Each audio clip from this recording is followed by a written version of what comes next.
Today's rant comes to us from an event with conservative commentator Michael Knowles. He has an audience member ask a very interesting question that the media has told us is a conspiracy theory, and anybody supporting these ideas is a conspiracy theorist. The Great Replacement theory is a conspiracy theory. So let's roll into it. An article was recently published in the LA Times titled "California's Changing Demographics Will Further Doom Republicans." It starts out with, "Democrats dominate politics in California, and Republicans are doomed for one simple reason: shifting demographics." Remember when Joe Biden told black voters in 2020 that if they didn't vote for him, they ain't black? That was just a Democrat saying out loud what so many of them believe, that non-white votes belong to them. It goes on to state that California is the future.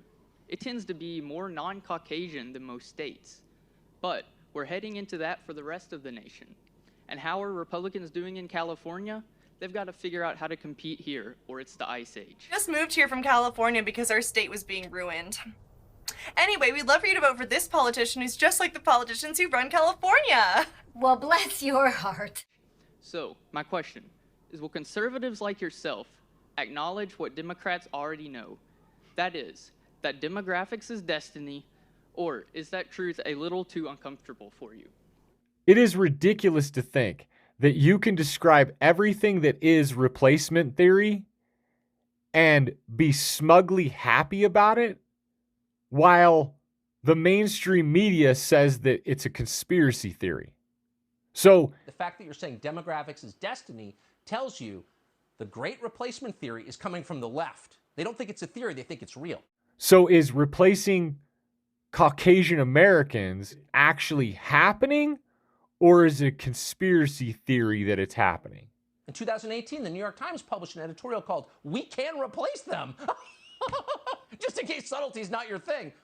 I don't think this smug little Democrat realizes that he forgot to toe the party line. The first rule of Fight Club is, you do not talk about Fight Club. You're supposed to pretend like it's not happening. You're not supposed to throw it in people's faces. The second rule of Fight Club is, you do not talk about Fight Club. They are responsible in significant part for its failures and are culpable in part for the rise of replacement theory.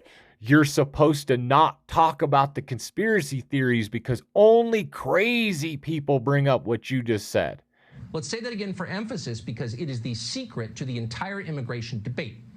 Demographic change is the key to the Democratic Party's political ambition. Only white supremacists bring up replacement theory. Haven't you heard that? But the phrase Great Replacement came from a 2011 French book that argued immigrants were coming to Europe to eventually extinguish the white race. Many white supremacists in the US had already worked each other up about the idea of white genocide when this theory came along. Pretty conveniently, it gave them a way to blame Jews for orchestrating their inevitable demise. And this is the problem with this whole argument, is that you can't be on both sides of it. And unless Democrats are crazies who believe in replacement theory, he just exposed the truth. And that is that the Democrat Party does support the replacement of Caucasian Americans, as he just said. These people are lunatics. They're telling you what their strategy is. When you note it, they scream at you and call you a criminal. An unrelenting stream of immigration. Non-stop.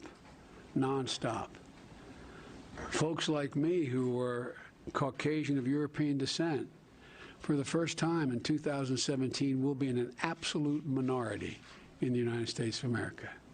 Absolute minority. Fewer than 50% of the people in America from then and on will be white European stock.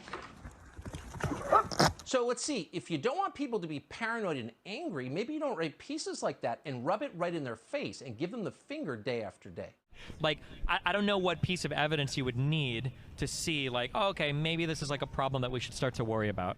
But the funniest part is they may be wrong, actually. Judging by recent polling, it turns out your average Salvadoran landscaper has politics that are a lot closer to Donald Trump's than they are to Joe Biden and Nancy Pelosi. So their basic calculation may be completely wrong.